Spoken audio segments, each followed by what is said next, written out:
ప్రభు నామంలో అందరికీ వందనాలండి.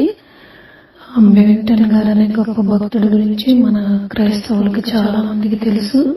ఆయన జీవితంలో ఎన్నో అద్భుత కార్యాలు, ఆశ్చర్య కార్యాలు, ఉపవాస ప్రార్థన ద్వారా ఆయన సాధించారు. అయితే వాటిలో ఒక సంఘటన గురించి మనం ఇక్కడ తెలుసుకుందాము. బెవింగ్టన్ గారు ఉండేటువంటి ప్రాంతంలో ఒక బావి ఉంటుంది. అయితే ఆ బావి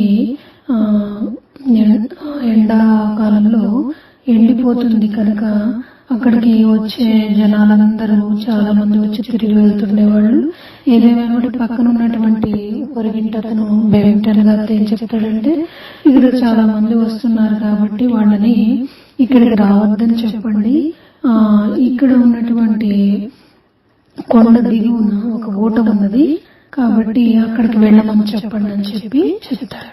కాబట్టి బెవింగ్టన్ గారు ఏం చేస్తారంటే, సరే అట్లయితే చాలా మంది వచ్చి పాపం చాలా దూరం నుంచి వచ్చి తిరిగి వెళ్తుంటారు కనుక ఇలా కాదని చెప్పి ఒక చెట్టుకి ఒక అట్టబోర్డుని అంటే తయారు చేసి నీళ్లు త్రాగుటకు మంచిది కాదని చెప్పి అట్ట తయారు చేసి దాన్ని ఆ చెట్టుకి కొట్టాలని చెప్పేసి మేకులు సుత్తె అట్ట తీసుకుని బయలుదేరతాడనమాట.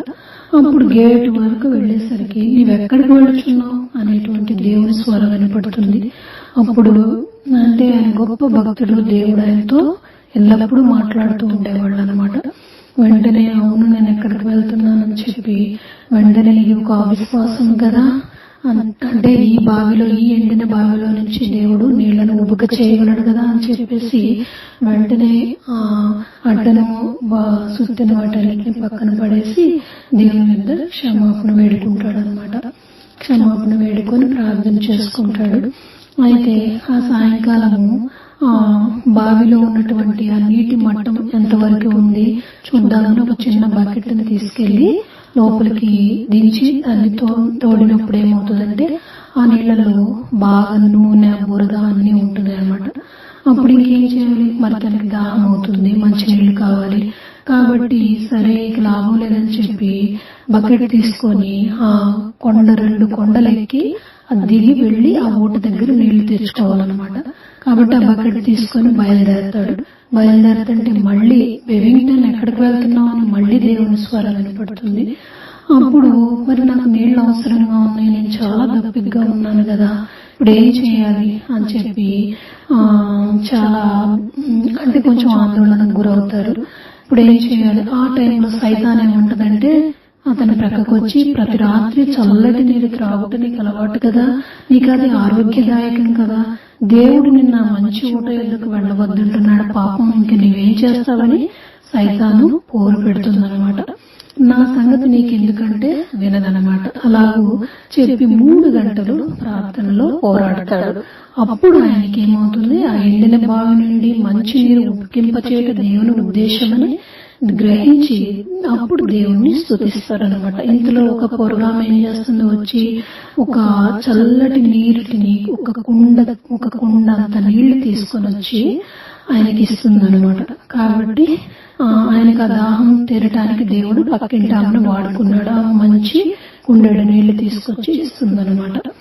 సరే ఆ తర్వాత ఇప్పుడు వర్షం లేదు, వర్షం కొరకు ఎదురు చూచే కాలం కూడా కాదు, మరి ఎండిపోయిన బావిలోంచి నీళ్లు ఎలా వస్తాయి అంటే ఈ బావిలోనికి నీరు పంప కోరుచున్నాడు దేవుడని ఆయన గ్రహిస్తాడు. సరే అని చెప్పి ఆ మంచి నీటిని తెచ్చి ఇచ్చిన స్త్రీతో ఏమని చెప్తాడంటే, రేపు 2 అడుగుల లోతు నీరు మన బావిలో ఉంటుందమ్మా అని చెప్తాడు. అది విన్నప్పుడు ఇదేంటి, దేవుడు ఇలాంటి ప్రార్థనలకు కూడా జవాబిస్తాడా అని చెప్పి అని అంటుందన్నమాట. అంటూ బెవింగ్టన్ గారు ఈ నెలలో ఎప్పుడూ నీరు అంత ఉండదండి, మరి అట్లు ఉండునని మీరు ఎట్లు తలంచుచున్నారు, వర్షపు మేఘాలు కూడా ఏమీ కనబడడం లేదే అని చెప్పి అంటుందన్నమాట. కాదమ్మా, రేపటికి మన బావిలో నీళ్లు ఉంటాయి చూడమ్మా అని చెప్పి చెప్తాడనమాట.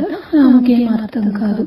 సరే దేవా అందరికీ సరిపోయేటట్లు 2 అడుగుల లోతున నీళ్లను ఉబికించు ప్రభా అని ప్రార్థించి ఆయన పడుకుంటే ఆ తర్వాత ఆ రాత్రంతా మరలా సైతాన్ ఏమంటుందంటే, ఏంది ఇంకా వర్షం రాలేదు కదా చూడు, వర్షం రాలేదు చూడు, ఎలా నీళ్ళు వస్తాయి అనుకుంటున్నావు బావిలో అని చెప్పి సైతాను పోరు పెడుతూనే ఉంటుంది.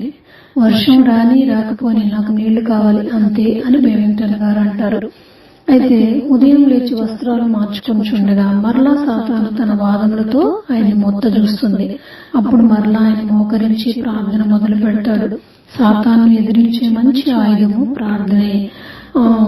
సైతాను అక్కడ 2 అడుగుల నీళ్లుండును అని చెప్పి గట్టిగా అంటాడు.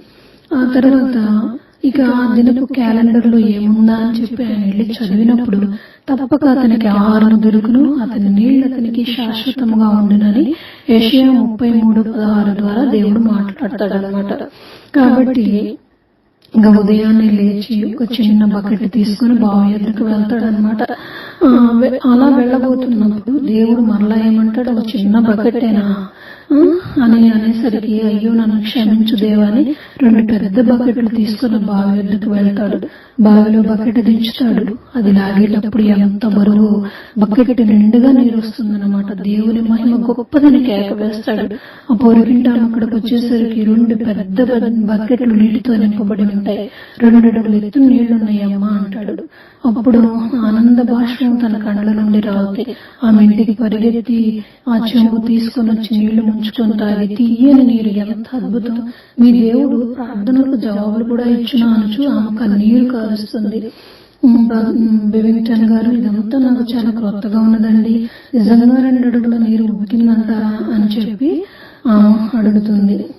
కాబట్టి ఈ విధంగా దేవుడు గొప్ప కార్యం చేసి ఆ బావిలోనికి 2 అడుగుల లోతులో, అంటే 2 అడుగుల 9 అంగుళముల లోతులో ఉండేటట్లుగా అంత నీటిని దేవుడు అక్కడ పంపించాడు అనమాట. ఎండిన బావిలోంచి నీటిని దేవుడు ఉబికింప చేశాడు.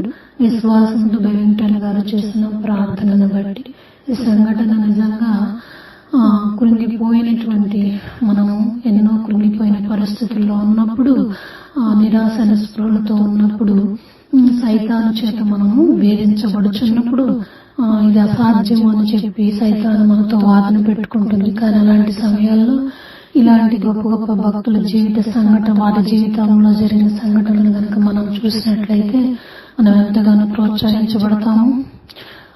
జయమును చూసే వరకు ప్రార్థించే వారుగా మనం మారిపోతాం. ఆమేన్.